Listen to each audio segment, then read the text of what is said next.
बातचीत क्योंकि हम मिड कैप स्मॉल कैप्स को लेकर कर रहे हैं और ऐसे में बहुत ज़रूरी हो गया है कि निवेशक जो कि मोटा मुनाफा कमा रहे हैं इन दोनों ही कैटेगरीज में, अब पोर्टफोलियो में आपको अब इसको कैसे रीबैलेंस कर लेना चाहिए, कैसे रीएलोकेट कर लेना चाहिए, क्योंकि आने वाले वक्त में अगर यहाँ पर गिरावट होती है तो आपने जो रिटर्न कमाए हुए हैं वो घाटे में तब्दील क्या हो सकते हैं। साथ ही अगर आपका निवेश का नज़रिया है और ऐसे में अगर आप थोड़ा सा लंबा व्यू रखते हैं 7 साल तक का या उससे भी ज़्यादा का, तो रिटर्न की कमाई क्या और आपकी बढ़ सकती है अगर आप लगातार अनुशासित तरीके से मिड कैप स्मॉल कैप में निवेश करते हैं। इस पूरे मामले को समझते हैं, साथ ही फंड मैनेजर्स और सेबी रेगुलेटर भी क्योंकि बहुत ज़्यादा परेशान है इस इनफ्लो को देखते हुए और जिस तरह से फंड हाउसेस को तुरंत प्रभाव से कदम उठाने के लिए कहा गया है, लिक्विडिटी मैनेज करने की बात कही गई है, इसको लेकर भी जो कंसल्टेशन पेपर है वो सामने आने को है। अब ओवरऑल रणनीति एक निवेशक के तौर पर आपकी क्या होनी चाहिए? हेमंत उसेगी, CEO वाइस इन्वेस्ट मेरे साथ जुड़ गए हैं। हेमंत जी, स्वागत है हमारी इस पेशकश में। और मेरे ख्याल से सब जगह खबरों में मिड कैप और स्मॉल कैप ही छाए हुए हैं और बहुत सारे लोग जो कि हम भी जानते हैं शो पर सवाल भी पूछते हैं कि कमाई इतनी ज़्यादा हो रही है, क्या इस कमाई को अब परिवर्तित कर लेना चाहिए, क्या लार्ज कैप में मुनाफा शिफ्ट कर लेना चाहिए, या अगर मोटा मुनाफा हो रहा है तो वहाँ से निकाल के फिक्स डिपॉजिट में या डेट म्यूचुअल फंड्स में डाल देना चाहिए।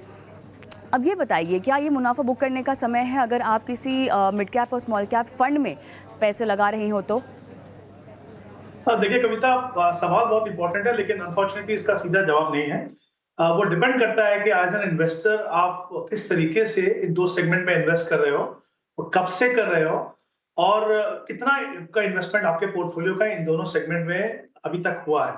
ये बात बिल्कुल सही है, जैसा आपने कहा कि मिड और स्मॉल कैप स्टॉक्स की अगर आप बात करें तो कुछ पॉकेट्स हैं जहां पे डेफिनेटली ओवर वैल्यूएशन है, जहां पे वैल्यूएशन लग रहा है कि बहुत ज्यादा है। बट मुझे लगता है अभी भी उन दोनों में ऐसी पॉकेट में जहां पे वैल्यूएशन अभी भी अट्रैक्टिव है। तो I think as a fund manager उनके पास अभी भी अपॉर्चुनिटी है कि वो उस पैसे को उस सेगमेंट में वहां पे इन्वेस्ट कर सके। बट एज एन इन्वेस्टर कि आपको अभी प्रॉफिट बुक करना है कि नहीं, देखिए इसको आई थिंक थोड़ा सा पर्सपेक्टिव में डालने की जरूरत है कविता। अगर हम 2 साल पीछे जाएं या मे बी 18 मंथ्स पीछे जाएं तो इन्वेस्टर की जो एलोकेशन थी मिड और स्मॉल में वो बहुत ज्यादा नहीं थी, क्योंकि उससे पहले अगर 2-2.5 साल देखें तो आप लार्ज कैप की परफॉर्मेंस ज्यादा बेहतर थी इन दोनों सेगमेंट से, और वहां पे भी मार्केट का ब्रेथ बहुत नैरो था। तो कुछ ही स्टॉक थे, मे बी 5-10 स्टॉक जो मार्केट को ऊपर लेके जा रहे थे। तो आई थिंक इसको हमें ये समझने की जरूरत है एज एन इन्वेस्टर कि अगर पिछले 18 महीने से इन्वेस्टर्स ने इन दोनों सेगमेंट में थोड़ा एग्रेसिवली एलोकेशन करना शुरू किया है, तो ऐसा नहीं है कि सारी की सारी इन्वेस्टमेंट जो वो एक साथ आई है। कुछ लोगों ने 18 महीने पहले शुरू किया होगा, कुछ लोगों ने 1 साल पहले शुरू किया होगा, कुछ लोगों ने 6 महीने पहले शुरू किया होगा। तो आई थिंक इंपॉर्टेंट चीज ये देखना है कि आज के समय में आपके पोर्टफोलियो का कितना हिस्सा इन इन इन दोनों सेगमेंट में है। दूसरी बात, अगर आप सिस्टमैटिकली इन्वेस्ट कर रहे हो, जैसा आपने बिल्कुल सही कहा, इवन इफ अगर आप 2 साल से भी इन्वेस्ट कर रहे हो, 3 साल से भी इन्वेस्ट कर रहे हो और आगे जाके आपके पास 5, 6, 7, 8 साल का समय है, तो मुझे लगता नहीं है, और एलोकेशन आपकी ऐसी है कि आपके रिस्क जो है, आपकी रिस्क टेकिंग कैपेसिटी से वो आपको आगे लेके नहीं जा रहा, तो फिर आपको बदलाव करने की जरूरत नहीं है। हाँ, अगर आप ऐसे निवेशक हैं पिछले 6 महीने में, 1 साल में आपने एग्रेसिवली इन दोनों सेगमेंट में इन्वेस्ट किया है, सिर्फ ये सोच के कि क्योंकि ये दोनों सेगमेंट में अच्छा खासा मुनाफा मिल रहा है तो चलिए सारा पैसा वहां लगा देते हैं या काफी पैसा वहां लगा देते हैं, तब अगर आप ऐसे निवेशक हैं तो फिर आपको सोचना चाहिए डेफिनेटली। मुझे लगता है फिर उनके लिए समय है कि इसको आपके एक्सपोजर को आप कम करें। लेकिन अगर आप, जैसा मैंने कहा, allocation with in defined limit है, बहुत ज्यादा एग्रेसिव नहीं है। एक एग्जांपल मैं आपको देता हूं कि मान लीजिए किसी निवेशक ने 30% का एलोकेशन मिड कैप में किया, एक सेगमेंट लेते हैं, तो अगर उनका 40% भी अगर मैं रिटर्न पकड़ के चलूं तो 42% के करीब गया होगा, बट वो भी पूरा बेनिफिट उनको नहीं मिला होगा। तो आई थिंक अगर अनलेस आपका एलोकेशन एक सेगमेंट में 10 से 15% के ऊपर नहीं गया है, तब मुझे लगता नहीं आपको रीबैलेंस करना है। आप सोच के चलिए कि आप 10-15 साल के लिए इन्वेस्ट कर रहे हो, तो मुझे लगता नहीं कि वो आपको उस सिचुएशन में जाना है कि आप प्रॉफिट बुक करने का सोचें। क्लियरली अगर आपका एलोकेशन 10-15% से ज़्यादा नहीं है तब तो आपको ज़्यादा रीएलोकेट करने की ज़रूरत नहीं है। लेकिन एक कंसर्न जो कि रेगुलेटर ने भी यहाँ पर उठाया है और मेरे ख्याल से तमाम एएमसीज और स्टेक होल्डर्स को लेकर बातचीत भी चल रही है, हेमंत जी, और ये बताइए, अभी अपने लेवल तक तो एएमसीज ने, कुछ ने एसआईपीज जो है वो लमसम जो है उसको रिस्ट्रिक्ट कर दिया है और कुछ समय के लिए हमने देखा कि निवेश रोका भी गया है। अब एक रेगुलेटर के तौर पर अगर हम इन्फ्लोज को लेकर कंसर्न्स समझना चाहें तो वो क्या हो सकते हैं? लिक्विडिटी का रिस्क यहाँ पर या इशू अगर हम जानना चाहें तो कितना बड़ा हो सकता है? क्योंकि अगर रिडेम्पशन चालू हो जाएगा तो वो तो मतलब पहले आओ पहले पाओ है, लेकिन क्या ये जो फंड्स हैं लार्ज कैप और मिड कैप, क्योंकि अब इतने बड़े साइज़ के हो चुके हैं और वैल्यूएशंस इतने कितने हाई हो गई हैं, रिडेम्पशंस एक बार आने शुरू हो जाते हैं, तो ये किस हद तक तैयार हैं फंड्स अपनी ओर से? देखिए कविता, ये आई थिंक एक इम्पोर्टेंट इशू है डेफिनेटली। अगर मैं लार्ज मिड स्मॉल की बात करूं तो जैसा हम जानते हैं कि लार्ज कैप में लिक्विडिटी का इशू होता नहीं है। मिड कैप की भी जब से सेबी ने डेफिनेशन लेके आए हैं कि 101 से लेके 250 कंपनी तक जो कंपनीज हैं in terms of market cap वो मिड कैप है, तो वहां पे भी मुझे लगता है बारिंग कुछ कुछ पार्ट हो सकता है मिड कैप का जहां पे लिक्विडिटी का इशू हो, बट स्मॉल कैप में डेफिनेटली इशू हो सकता है। और होता क्या है कि किसी भी स्मॉल कैप का अगर आप पोर्टफोलियो देखें तो वहां पे लिक्विड स्टॉक भी है, इलिक्विड स्टॉक्स भी हैं। डर आई थिंक रेगुलेटर के पॉइंट ऑफ व्यू से ये रहता है कि अगर मान लीजिए हैवी रिडम्पशंस आते हैं तो पहले पहले ऑब्वियसली फंड मैनेजर की कोशिश ये रहेगी कि वो उन स्टॉक्स को बेचे जहां पे लिक्विडिटी है। तो जब अगर ऐसा हुआ तो फिर जो प्रोपोर्शन है लिक्विड टू इलिक्विड वो गड़बड़ा जाता है, और कहीं ना कहीं उससे एक तो वॉलेटिलिटी ज्यादा होती है फंड के एनएवी पे, लिक्विडिटी का भी इशू आ सकता है। बट आई थिंक मुझे लगता है अगेन मैं ये समझ सकता हूँ कि एज ए रेगुलेटर उनका कंसर्न है, बट आई थिंक मैं फिर से बोल रहा हूँ कि एज एन इन्वेस्टर और एज एज समवन जो मार्केट को बहुत या म्यूचुअल फंड की जो इन्वेस्टमेंट का जो यूनिवर्स है उसको बहुत क्लोजली मॉनिटर करता हूँ, तो मैं ये देख सकता हूँ कि अगेन कि अगर जेन्युइन इन्वेस्टर है जो एसआईपी से आ रहे हैं तो मुझे लगता नहीं कि वहां पे आप बहुत ज्यादा प्रेशर रिडम्पशन का देखेंगे। क्योंकि अगर मेरा, जैसा मैंने पहले भी कहा, मेरा समय अगर इन्वेस्ट करने का अभी भी 5 6 7 8 साल है, उससे ज्यादा है, तो फिर मेरा पर्पस एसआईपी से इन्वेस्ट करने का वही है, क्योंकि मैं उसको टाइम नहीं करना चाहता। दूसरी बात, मेरे को मालूम नहीं है कि मार्केट में कब मार्केट ऊपर जाएगी नीचे जाएगी, तो मुझे दोनों का फायदा होता है।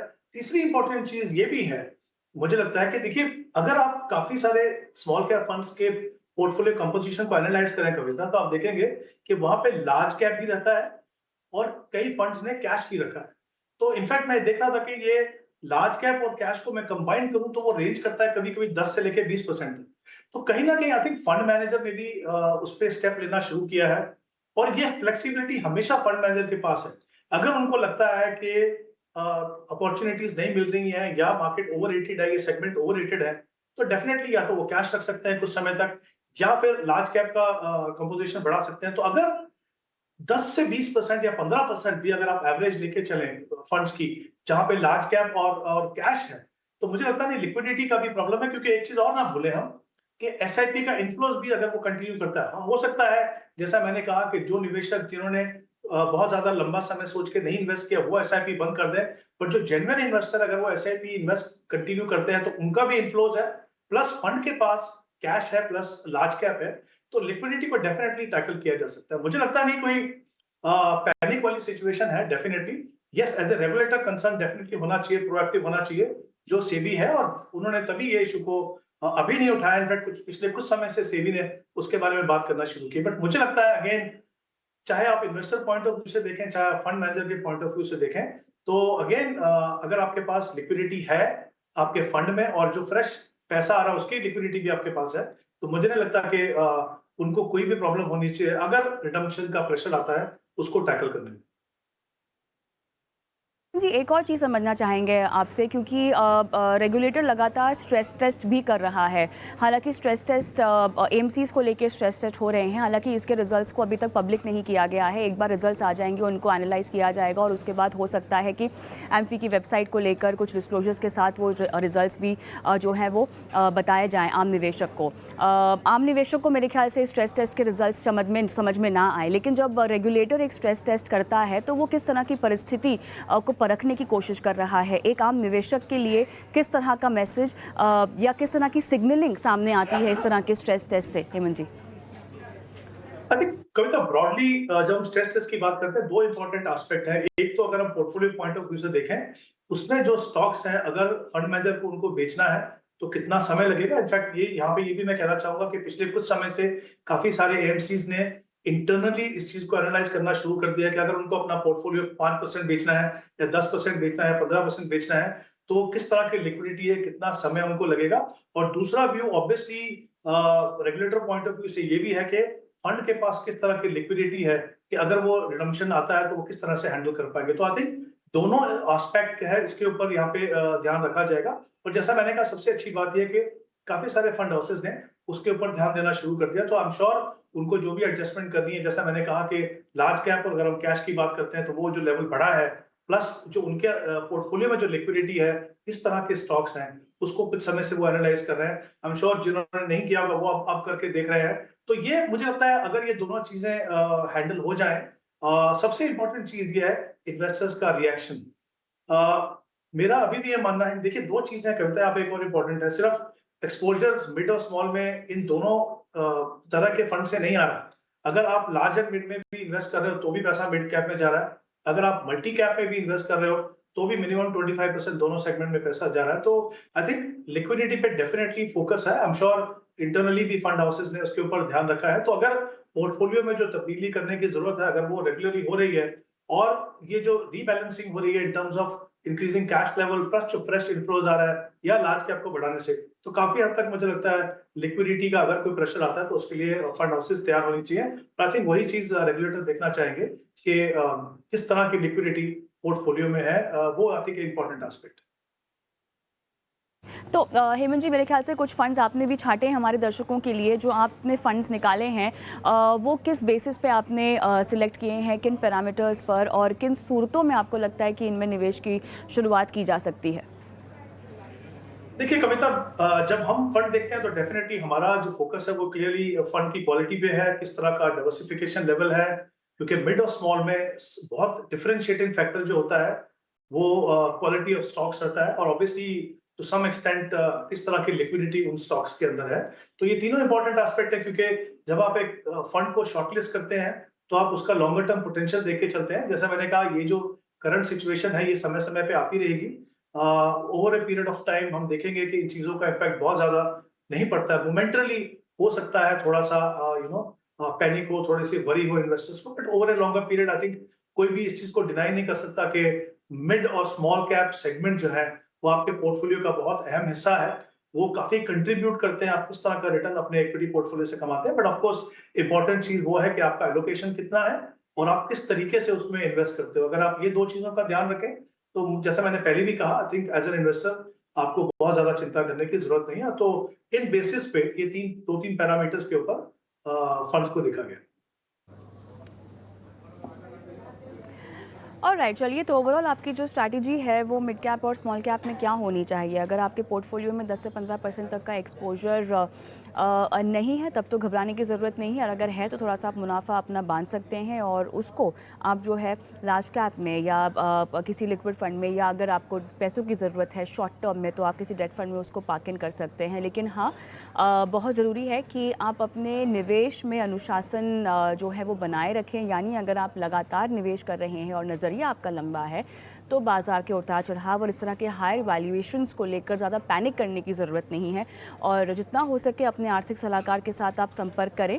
और सिर्फ इस डर में कि हो सकता है कि बहुत बड़ी गिरावट आ जाएगी बाज़ार में और आपका मुनाफा घाटे में बदल जाएगा, इस सोच को लेकर घबराने की ज़रूरत नहीं है। सोच समझ कर आपको फैसला लेना चाहिए। हम रुकेंगे एक छोटे से ब्रेक के लिए। ब्रेक के उस पार इस मुद्दे पर तो खैर बातचीत होती ही रहेगी, लेकिन साथ ही कुछ दर्शक भी हमारे साथ जुड़ेंगे जो अपने सवाल रखेंगे सामने, अपने पोर्टफोलियो की डिटेल्स हमें देंगे और हम कराएंगे उनकी लाइफ फाइनेंशियल प्लानिंग। लेकिन मैं ब्रेक पर जाऊँ उससे पहले एक बार फिर से आपको बता दें कि हम व्हाट्सएप पर अवेलेबल हैं, जहाँ पे आपके सवाल हमें लगातार मिलते रहते हैं। और सवालों में आपका म्यूचुअल फंड पोर्टफोलियो आप भेज सकते हैं, किसी इंश्योरेंस पॉलिसी को लेकर सवाल है, हेल्थ इंश्योरेंस, लाइफ इंश्योरेंस, इतना ही नहीं क्रेडिट कार्ड का भुगतान आपको कैसे करना चाहिए, टैक्स को लेकर, क्योंकि ये टैक्स सेविंग का माहौल भी है और हम हर मंगलवार और बुधवार को टैक्स बचाओ आंदोलन भी लेकर आते हैं आपके लिए। तो अपने सवाल आप हम तक पहुंचाते रहें। व्हाट्सएप नंबर आपकी स्क्रीन पे है। इसके अलावा तमाम सोशल मीडिया प्लेटफॉर्म्स पर हम लाइव भी हैं। खासतौर से अगर यूट्यूब पर अगर आप हमें देखते आए हैं तो कमेंट बॉक्स पे अपने सवाल डालिए, जहाँ पे सटीक तरीके से अपने फंड्स के नाम दीजिए और कितने के एसआईपी कर रहे हैं, अगर कर रहे हैं तो कब तक करना चाहते हैं, कुछ डिटेल्स हमें दें ताकि आपकी डिटेल्स को हम अपने एक्सपर्ट के सामने रखें और आपकी लाइफ फाइनेंशियल प्लानिंग कराएं। फिलहाल एक ब्रेक लेती हूँ और ब्रेक के उस पार दर्शकों के सवालों के जवाब।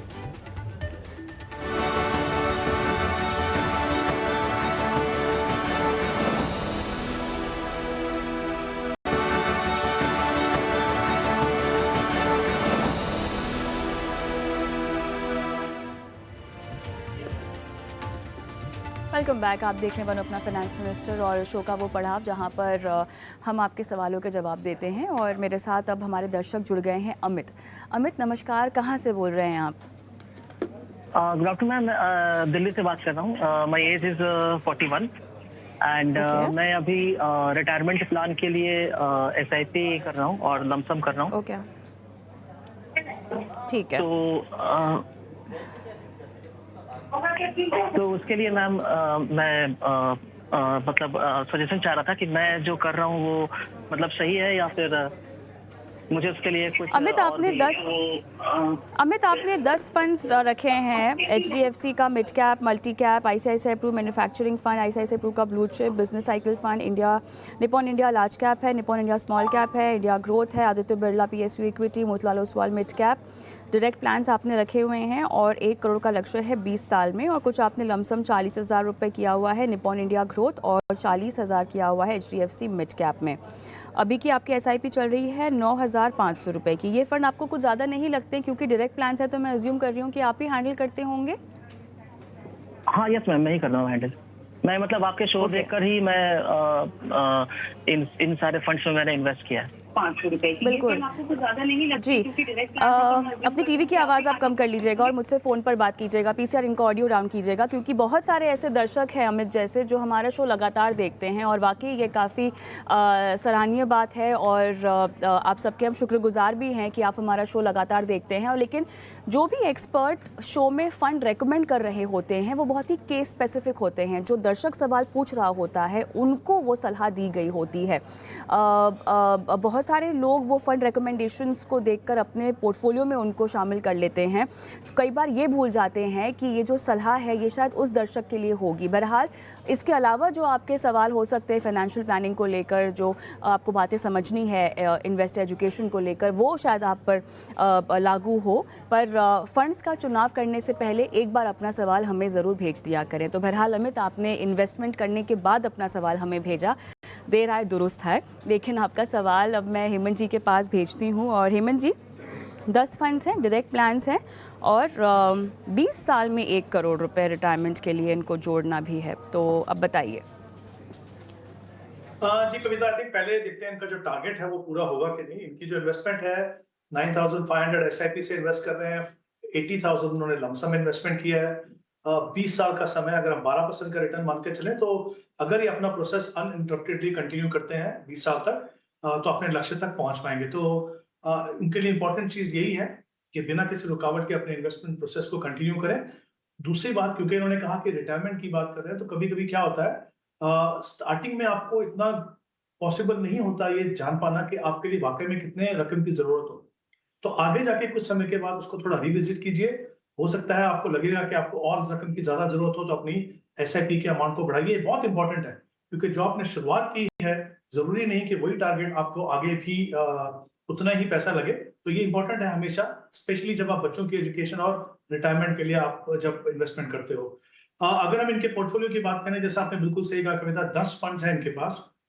इनफैक्ट वो तो ज्यादा है ही, मुझे लगता है कि थोड़ा पोर्टफोलियो एग्रेसिव भी है, क्योंकि उसमें 3 थीमेटिक फंड है। एक PSU इक्विटी फंड है, एक मैन्युफैक्चरिंग फंड है और एक बिजनेस साइकिल फंड है। फिर उसके बाद 3 मिड कैप फंड है और एक स्मॉल कैप फंड है। तो फंड के ज्यादा होने के साथ साथ एक प्रॉब्लम ये भी है कि थोड़ा ज्यादा एग्रेसिव है। बट अच्छी बात यह है कि फंड जो उन्होंने चुने हैं वो अच्छे हैं। और जैसा आपने सही कहा, थिंक इंपॉर्टेंट है ये हाईलाइट करना, जो फंड्स शो में बात की जाती है वो सूटेबिलिटी के हिसाब से की जाती है। तो कभी कभी क्या होता है, शायद हम उसको इग्नोर कर देते हैं और सिर्फ फंड का नाम और परफॉर्मेंस देख के उसमें इन्वेस्ट करते हैं। तो आई थिंक बहुत इंपॉर्टेंट है इन्वेस्टर्स जो है और व्यूअर्स जो है उसका वो ध्यान रखें। तो मुझे लगता है कि इनके जो साइज ऑफ इन्वेस्टमेंट है उसके हिसाब से 4 फंड ही इनके लिए मुझे लगता है उसमें जिस तरह का डाइवर्सिफिकेशन होना चाहिए इनको मिल जाएगा। तो जैसे HDFC मिड कैप है उसमें 2,500 इन्वेस्ट करें। ऑलरेडी उन्होंने 40,000 का लमसम किया हुआ, तो वो वहां पे बना रहेगा। दूसरा HDFC मल्टी कैप, वहां पे आप 3,000 करें और जो पैसा उन्होंने लमसम निपॉन ग्रोथ में डाला हुआ है वो पैसा वहां से स्विच करके इस फंड के अंदर डाल दें। निपॉन स्मॉल 2,000 रुपए और ICICI ब्लू चिप में 2,000। तो आई थिंक इंपॉर्टेंट है 2,500 इनफैक्ट। तो ये अगर आप इस हिसाब से बनाएंगे तो आपका 9,500 रुपीज जो आपकी इन्वेस्टमेंट है वो 4 फंड्स में आ जाएगी। और जिस तरह का एलोकेशन आपको तीनों मार्केट सेगमेंट में चाहिए वो आपको मिलेगा। हेमंत जी, जो सवाल मैं पूछना चाहती हूँ आपसे, आपने कहा कि बहुत अग्रेसिव पोर्टफोलियो भी है, पर अगर अमित ने अपना अगर कोर पोर्टफोलियो सॉर्टेड रखा हुआ है, अगर वो वेल डाइवर्सिफाइड है, तो उसके ऊपर अगर कोई थीमेटिक फंड रखना चाहे, जो कि मेरे ख्याल से काफ़ी चलन में भी हैं आजकल, तमाम तरह के एनएफओज, इनफैक्ट एनएफओज की वजह से हम देख भी रहे हैं कि इक्विटी में जो है म्यूचुअल फंड्स के तौर पर काफ़ी इनफ्लो भी आता हुआ दिखाई दिया है। तो अगर कोर पोर्टफोलियो आपका काफ़ी मजबूत है, तो थीमेटिक फंड शामिल करने में कितनी दिक्कत हो सकती है? नहीं, I totally agree with you, तो उसमें कोई दिक्कत नहीं है। हमने कभी ये नहीं कहा कि सेक्टर फंड, थीमेटिक फंड अच्छे नहीं है। उनमें पोटेंशियल बहुत ज्यादा है रिटर्न का, प्रोवाइडेड आप सही थीम चुन सकें, आप सही सेक्टर चुन सकें, आप उसके एंट्री और एग्जिट का टाइमिंग सही कर सकें और आपका रिस्क प्रोफाइल उसके लिए तैयार हो।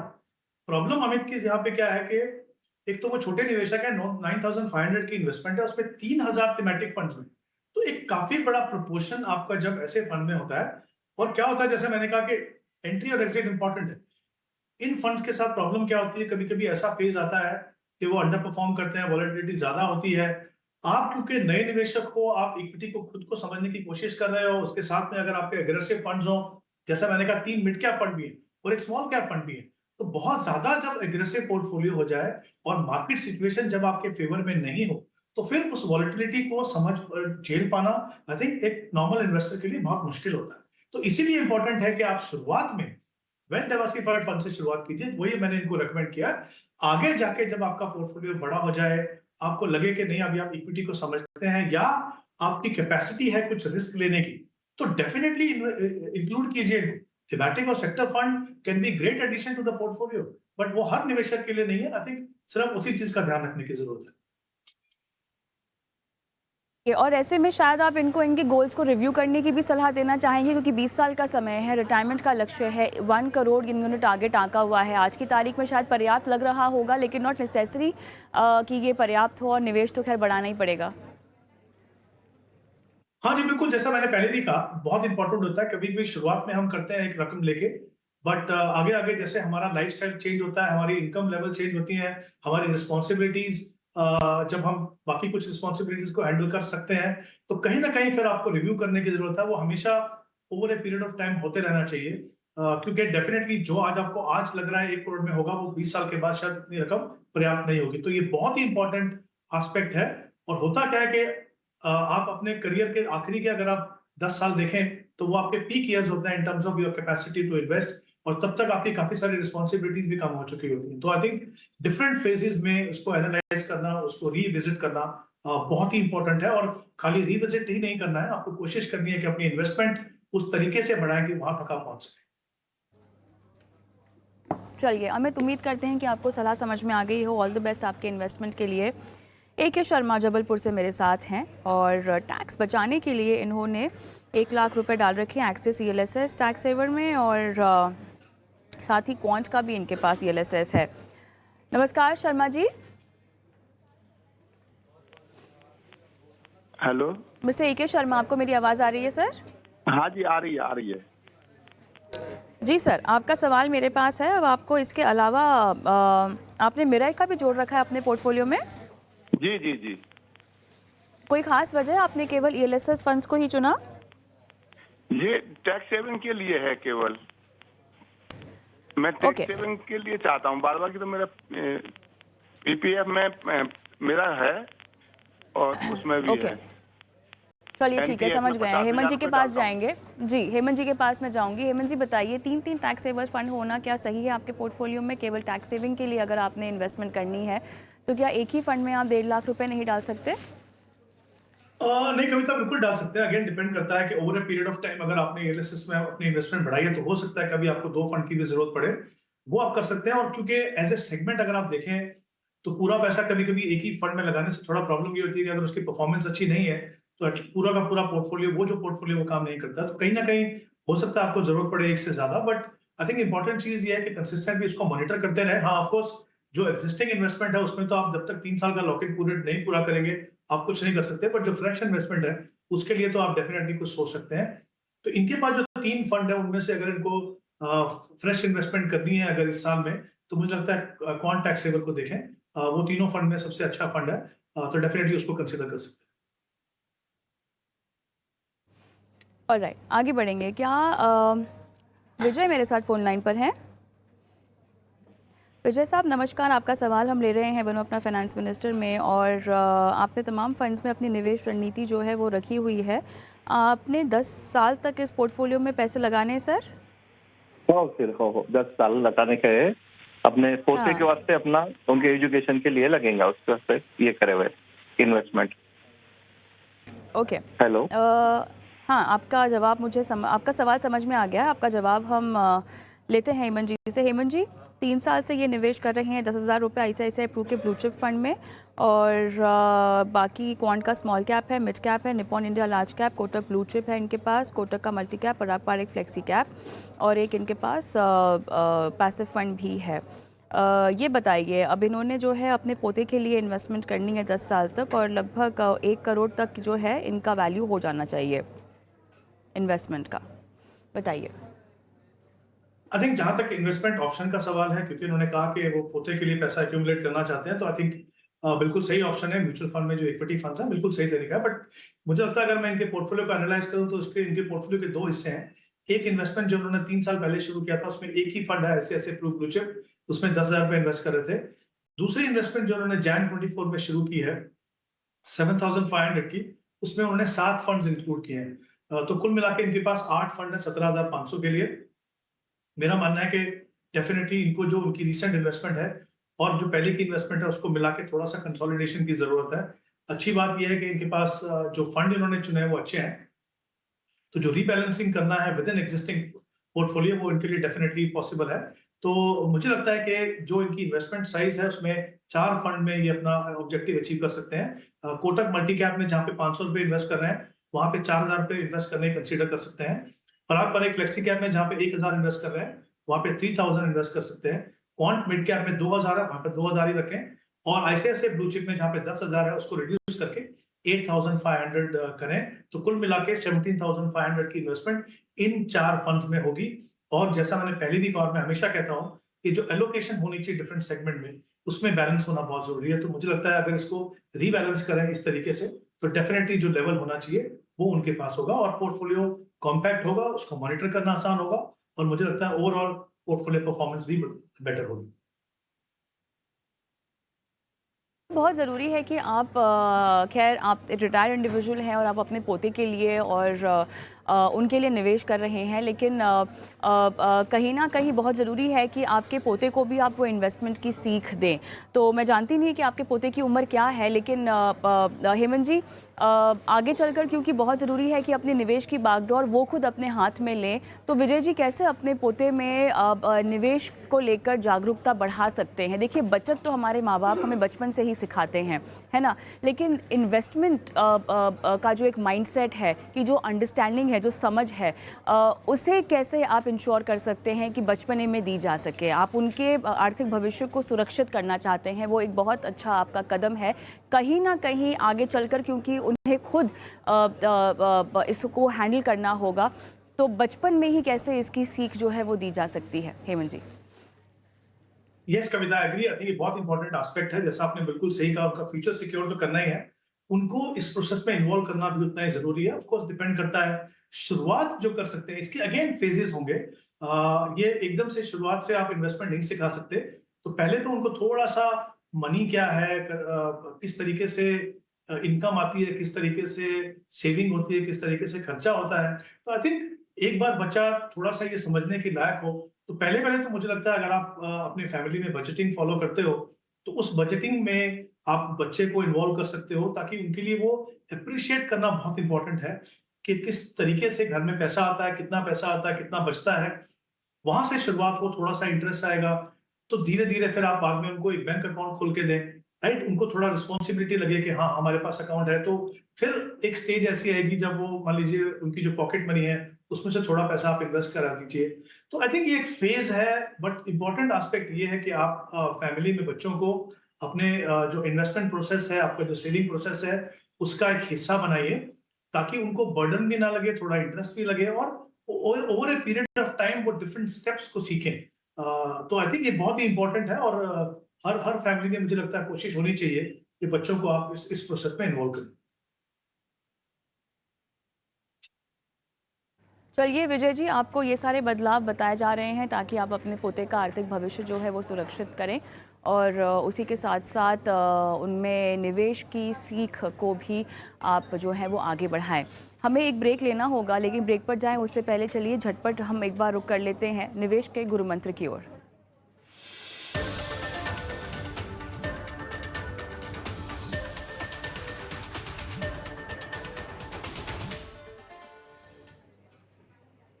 चलिए तो प्रथा से थोड़ा सा हटकर हमने जो है आज शो के बीच में ही निवेश का गुरु मंत्र ले लिया है, क्योंकि जो भी सवालों के भी जवाब हमारे एक्सपर्ट्स देते हैं उसमें भी कोई ना कोई निवेश का गुरु मंत्र निकल ही जाता है। तो ऐसे में हेमंत जी बताइए कि आज निवेश का गुरु मंत्र आप दर्शकों को क्या दे रहे हैं? जी कविता, मैं थोड़ा सा डाइवर्सिफिकेशन की बात करना चाहूंगा। हम सभी जानते हैं कि डाइवर्सिफाई करना पोर्टफोलियो में बहुत इंपॉर्टेंट है ताकि आप रिस्क और रिवॉर्ड के बीच में बैलेंस कर सकें। बट एक इंपॉर्टेंट एस्पेक्ट डाइवर्सिफिकेशन जो होता है उसको हमेशा इग्नोर होता है, वो है टाइम डाइवर्सिफिकेशन। टाइम डाइवर्सिफिकेशन का मतलब ये है कि आप अपना पैसा different market scenarios, different phases में अपने पैसे को इन्वेस्टेड रखें। तो उससे क्या होता है, कभी कभी जो गलतियां हमसे होती हैं एंट्री के टाइम या एग्जिट के टाइम, वो नहीं होती है। दूसरी इंपॉर्टेंट चीज ये है कि जब आप अपना पैसा over a longer term invested रखते हैं तो जो वॉलेटिलिटी का जो इम्पैक्ट है वो काफी हद तक कम ही नहीं होता, बल्कि वो आपके फेवर में काम करता है। तो आई थिंक टाइम डाइवर्सिफिकेशन उतना ही इंपॉर्टेंट है जितना आप अपने पोर्टफोलियो में डिफरेंट एसेट क्लासेस में डाइवर्सिफिकेशन करते हैं। डाइवर्सिफिकेशन आज के तारीख में थोड़ा सा करने में दिक्कत भी है, क्योंकि हेमंत सर आप देखिए ना, अक्रॉस एसेट क्लासेस हम देख रहे हैं कि बेहतरीन परफॉर्म कर रही हैं। इक्विटी में अच्छा रिटर्न मिल रहा है, डेट में अच्छा रिटर्न मिल रहा है, सोने में भी हम देख रहे हैं कीमतें बढ़ती हुई दिखाई दे रही है। यहाँ तक कि बिटकॉइन अगर आप देखें, अगर कोई उसमें पैसे लगाता है, जो कि मुझे यकीन है बहुत दर्शक लगाते हैं, वहाँ भी ऑल टाइम हाई पर कीमतें पहुँच चुकी हैं। तो अब अगर किसी को हल्का होकर कि दूसरे एसेट क्लास में जाना भी है तो कैसे जाए? सब जगह हम देख रहे हैं कि बम बम मुनाफा होता जा रहा है। हाँ, नहीं, वो बात आपकी बिल्कुल सही है, बट मेरा ये मानना है कि अगर हम स्पेसिफिकली सिंस हम ज्यादा बात म्यूचुअल फंड्स की कर रहे हैं, तो मैं सिर्फ ये कहना चाहूंगा, आई थिंक इंपॉर्टेंट है इन्वेस्टर्स के लिए समझने के लिए, आप अपना पैसा जब किसी प्रोफेशनल फंड मैनेजर को देते हो, राइट, तो आप उनको रिस्पॉन्सिबिलिटी देते हो कि वो ऑब्जेक्टिव के हिसाब से जो एसेट एलोकेशन है उसके हिसाब से पैसा लगाएं। प्रॉब्लम कहाँ होती है, जब हम खुद भी उसके ऊपर एक्शन करना शुरू करते हैं। जब आपने फंड मैनेजर को पैसा दिया, मान लीजिए आपने किसी इक्विटी हाइब्रिड में पैसा दिया या किसी लार्ज एंड मिड में दिया, तो वो फंड मैनेजर का काम है कि वो रीबैलेंसिंग करें। जब आप भी अपने पोर्टफोलियो में खुद से रीबैलेंसिंग करोगे, फंड मैनेजर भी वही करने की कोशिश करेंगे, तो कहीं ना कहीं वो जो पूरा पर्पस है वो डिफीट होता है। तो आई थिंक हमेशा ध्यान रखें एज एन इन्वेस्टर, अगर आपने अपने फंड्स ऐसे चुने हैं जहां पे फ्लेक्सिबिलिटी है फंड मैनेजर के पास कि वो समय समय पे उसको रीबैलेंस कर सके, तो वो जो काम है मुझे लगता है वो फंड मैनेजर के ऊपर छोड़ दीजिए। जैसे अगर आप मल्टी एसेट में भी जाते हैं तो वहां पे फंड मैनेजर का काम है कि वो इमर्जिंग सिनेरियो के हिसाब से 3 डिफरेंट एसेट क्लासेस में आपका पोर्टफोलियो डाइवर्सिफाई करे। अगर वो आप खुद भी करने लगोगे तो फिर आप कहीं ना कहीं प्रिएम्प्ट कर रहे हो जो फंड मैनेजर करना चाहेगा, आप उसको डुप्लीकेट कर। ये डाइवर्सिफिकेशन को लेकर अहम सीख जो आपको आज दी जा रही है। डॉक्टर जयप्रभा शर्मा भी मेरे साथ फोन लाइन पर हैं। नमस्कार। नमस्ते मैम। कैसी हैं आप? हाँ, सुन रही मैम। जी, कैसी हैं आप डॉक्टर साहब? बढ़िया बढ़िया मैम। कहाँ से आप बोल रही हैं और कहाँ की डॉक्टर हैं आप? अच्छा, मैं उसमें हिस्ट्री में पीएचडी की हूँ मैम। अरे वाह, Education अच्छा, एजुकेशन, ओके, नाइस। आप अपने 12,000 रुपये की एसआईपी कर रही हैं और कुछ फंड्स की भी डिटेल्स आपने दी है जो हमने हमारे एक्सपर्ट तक पहुंचा दी है। मैम, खुद ही आपने निर्णय लिया इन्वेस्टमेंट करने का? कब से कब आप इक्विटी बाजार को कब से समझ रही हैं, पढ़ रही हैं? कुछ बताइए, कैसे आप समझती हैं, कैसे आगे बढ़ रही हैं? आपको प्रोग्राम देख रहे हैं ma'am regular. Thank you so much, बहुत अच्छा लगा ये जानकर, और उम्मीद तो यही कर रहे हैं कि आप भी सीख रही हैं और आपके घर की जितनी भी महिलाएं हैं, बेटियां हैं, उनको भी आप सिखा रही हैं, क्यों? जी जी जी। चलिए, 2 बेटियां हैं मैम मेरी। 2 बेटियां हैं, चलिए बहुत बढ़िया, बहुत अच्छा लगा। और सशक्तिकरण की ये मुहिम जो आपने शुरू की है, हम बस यही चाहते हैं कि हर घर में जो है वो बढ़ती रहे। आपने एक ब्लू चिप फंड रखा है, एक मिड कैप रखा है, एक स्मॉल कैप रखा है, और 10 साल के लिए 50 लाख आपको चाहिए, टॉप अप करेंगी आप 10%। जब आपसे हो सके। SBI कॉन्ट्रा आपने जोड़ लिया है क्या मैम, कि जोड़ना चाहती हैं? है मैम, जुड़ा हुआ है मैम। जोड़ लिया है ना, ठीक है जी। अच्छा। मैम जो तो रिटायरमेंट का भी सलाह चाह रही हूँ मैं, रिटायरमेंट वाला। ठीक है, तो मैम बताएंगे रिटायरमेंट जो है वो आप कितने साल के बाद देख रही हैं और कितना कॉर्पस आपको इकट्ठा करना होगा? अभी तो जो मेरे ख्याल से आपने लक्ष्य दिया है वो बेटियों की पढ़ाई के लिए दिया है क्या? जी जी। और एक 24,000 जमा कर रहे हैं मैम, वो रिटायरमेंट के लिए उसका चाह रहे हैं 2 करोड़ का टारगेट रखी हूँ मैम। अच्छा, हस्बैंड का भी पोर्टफोलियो आपने शेयर किया हुआ है। पराग पारिक का फ्लेक्सी जी। कैप है, PGI मिड कैप है, क्वांट का एक्टिव है, एक्सिस का स्मॉल कैप भी है। चलिए ओके, मेरे ख्याल से काफ़ी क्लैरिटी है और लक्ष्य भी आपने 2 करोड़ का यहाँ पर बता रखा है रिटायरमेंट का। हेमंत जी, जयप्रभा जी को आप क्या सलाह देंगे?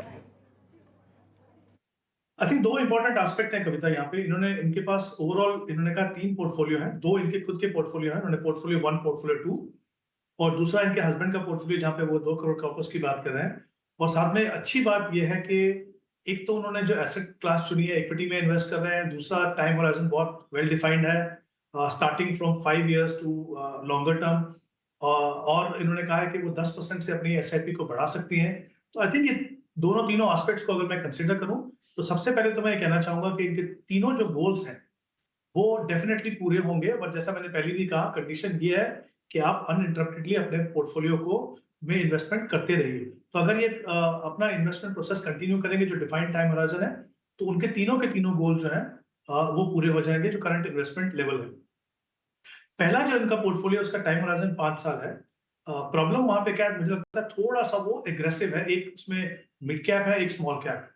तो 5 साल के लिए मुझे लगता है थोड़ा सा एग्रेसिव पोर्टफोलियो, उसको ठीक करें।